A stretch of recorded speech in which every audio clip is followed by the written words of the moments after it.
হীরের মতো দেখতে কিন্তু হীরে নয়। সকলে তার নাম দিয়েছে আমেরিকান ডায়মন্ড। ভারতবর্ষের নামি দামি গয়নার দোকানগুলিতে এদেরকে কিন্তু ফ্যাশন জুয়েলারি হিসাবে দেখতে পাওয়া যায়।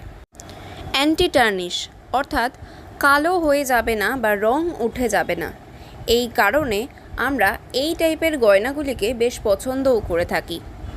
আবার আমরা এগুলো গরমকালেও পরতে পারি, কারণ এগুলো কিন্তু বেশ স্কিন ফ্রেন্ডলি, মানে র্যাশ বেরোবে না।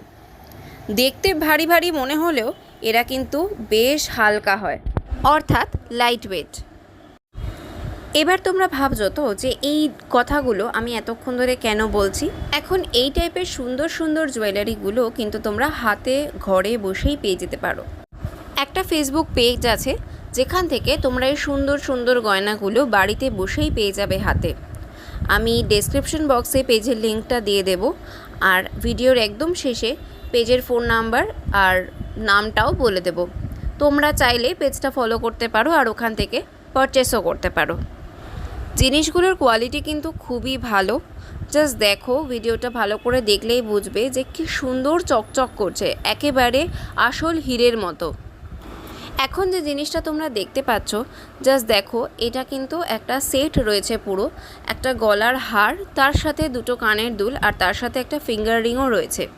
জিনিসগুলো এতটাই গর্জিয়াস যে কোনো রকমের ডিজাইনার শাড়ি থেকে শুরু করে এথনিক ওয়্যার কিংবা গাউনের সাথেও কিন্তু ভালোভাবে ম্যাচ করে যাবে। এখন যে পিসটা তোমরা দেখতে পাচ্ছ, এটা কিন্তু একটা নেক পিস, সুন্দর একটা ভি নেক করা রয়েছে। আর দেখো, প্রত্যেকটা পাথরের শেপ, পুরো প্রত্যেকটা কিন্তু দেখতে একদম হীরের মতো, আর তার সাথে শেপটা রয়েছে একদম টিয়ার ড্রপ শেপের। এটা কিন্তু একটা নেকলেস, আর তার সাথে দুটো ইয়াররিং রয়েছে। জিনিসগুলো এতটাই সুন্দর যে কোনো একটা যদি তুমি গলায় পরো, তো এটা কিন্তু তোমার পুরো লুকটাকে একদম চেঞ্জ করে দেবে, আর তোমার আউটফিটেও একটা সুন্দর গ্ল্যামার চলে আসবে। যে কোনো রকম পার্টিতে জাস্ট যে কোনো রকমের সুন্দর ডিজাইনার শাড়ি কিংবা গাউনের সাথেও যদি তোমরা পরো, তোমাদের লুকটা কিন্তু একদম অন্যরকম হয়ে যাবে। এখন দেখো, আবার যেটা তোমাদেরকে দেখাচ্ছি, এটাও কিন্তু একটা সেট, পুরো দুটো ইয়াররিং রয়েছে, একটা নেক পিস রয়েছে, আর তার সাথে একটা করে রিং রয়েছে।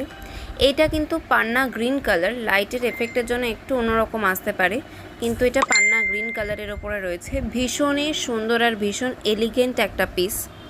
অনেকেই বিয়েবাড়িতে গিফটিং পারপাসেও এই টাইপের ফ্যাশন জুয়েলারিগুলো দিয়ে থাকো, তো সেক্ষেত্রে কিন্তু তোমরা এই দিকে যেতে পারো।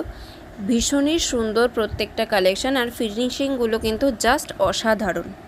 এতক্ষণ ধরে তোমাদেরকে যেগুলো দেখাচ্ছিলাম সেগুলো একটু গর্জিয়াসের উপরে ছিল, এবার একটু হালকার ওপরে দেখাই।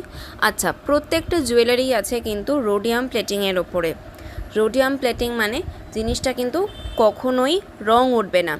এবার এই পিসটা দেখো, কালোর ওপরে রাখা ছিল যখন, এটার কালারটা ইয়েলোইশ লাগছিলো, এবার হোয়াইটের উপরে রাখলাম যখন, তখন দেখো এটার কিন্তু একটা ব্লুইশ কালার আসছে। এটা কিন্তু অ্যাকচুয়ালি ক্রিস্টাল কালারের। যারা একটু হালকা পরতে পছন্দ করো, হালকা গয়না, তাদের জন্য কিন্তু এই পিসটা একদম পারফেক্ট। একটা পেন্ডেন্ট আর তার সাথে দুটো ইয়াররিং, ভীষণ সুন্দর একটা কালেকশন। এগুলোও কিন্তু তোমরা চাইলে যে কোনো রকমের শাড়ি, লেহেঙ্গা, চুড়িদার এগুলোর সাথে কিন্তু পরতে পারো। ভীষণ সুন্দর, আর প্রত্যেকটা জিনিস কিন্তু ভীষণ হালকা। জিনিসগুলো প্রত্যেকটাই ভীষণ ভীষণ সুন্দর, আর একটা ভীষণ এলিগেন্ট একটা লুক ক্রিয়েট করবে। এগুলোও কিন্তু যদি কাউকে বার্থডে গিফট হিসাবে দিতে চাও, এগুলোও কিন্তু দিতে পারো, আর নিজেরা তো পরতেই পারো। যে কোনো রকমের শাড়ির সঙ্গেও কিন্তু এগুলো দারুণ মানাবে। অনেকের চেন নিয়ে প্রবলেম থাকে যে চেন একটু লম্বা হলে ভালো হয়। এখানে চেনটা দেখো সামনে গোটানো রয়েছে, এটা কিন্তু অনেকটা লম্বা, আর এগুলো কিন্তু লক সিস্টেমটাও ভীষণ ভালো, পুরো লক করা। ভীষণ সুন্দর একটা কালেকশন, তোমরা কিন্তু এই দিকে এগোতেই পারো যদি চাও তো। এখন যে নেক পিসটা দেখতে পাচ্ছ, এটা কিন্তু রয়েছে গ্লাস স্টোনের ওপরে। প্রত্যেকটা পাথর দেখো সুন্দর করে লক করা, খুলে যাবে, ভেঙে যাবে এরকম কোনো কিছু কিন্তু হবে না। আর তার সাথে এগুলো তো অ্যান্টি টার্নিশ, রং কখনোই উঠবে না। আর যদি তোমাদের মনে হয় জিনিসটাকে আরও সিকিউর রাখবে, তো সেক্ষেত্রে ইউজের পরে একটা শুকনো কাপড় দিয়ে জিনিসটা যদি মুছে রেখে দাও, তাহলে আরও অনেক ভালো থাকবে। গ্লাস স্টোন শুনে আবার এটা ভেবো না যে এগুলো কিন্তু ভেঙে যাবে, এটা কিন্তু কখনোই ভাঙে না। এই গহনার উৎসস্থল ছিল প্রাচীন রোম, মানে ভাবো কতটা আগে থেকে এই গয়নার প্রচলন ছিল। গহনার ইতিহাসে এদের কিন্তু এক গুরুত্বপূর্ণ ভূমিকাও রয়েছে। আর এই পাথরগুলো বেশ ইকো ফ্রেন্ডলি, তাই এই জিনিসগুলো কিন্তু খুবই সুন্দর। এবার বলি এই জিনিসগুলো তোমরা পাবে কোথা থেকে। ফেসবুক পেজটির নাম ময়ূরপঙ্খী। আমি দেখো ওপরের ডান দিকে পেজে যে প্রোফাইল ফটোটা সেটা দিয়ে দিয়েছি, আর আমার এই ভিডিও ডেসক্রিপশন বক্সে আমি লিঙ্কটাও দিয়ে রাখবো, তোমরা চাইলে ওখানে গিয়ে ফলো করতে পারো। ফোন নাম্বারটাও দিয়ে রাখছি, তোমরা চাইলে তোমাদের কোনো জিজ্ঞাসা থাকলে ওই ফোন নাম্বারে তোমরা হোয়াটসঅ্যাপ করতে পারো। আজকের ভিডিও কেমন লাগলো অবশ্যই কমেন্টে জানিও। ভালো লাগলে লাইক করো, শেয়ার করো ফ্রেন্ডস আর ফ্যামিলির সাথে, আর চ্যানেলে নতুন হলে সাবস্ক্রাইব করে দিও। টাটা।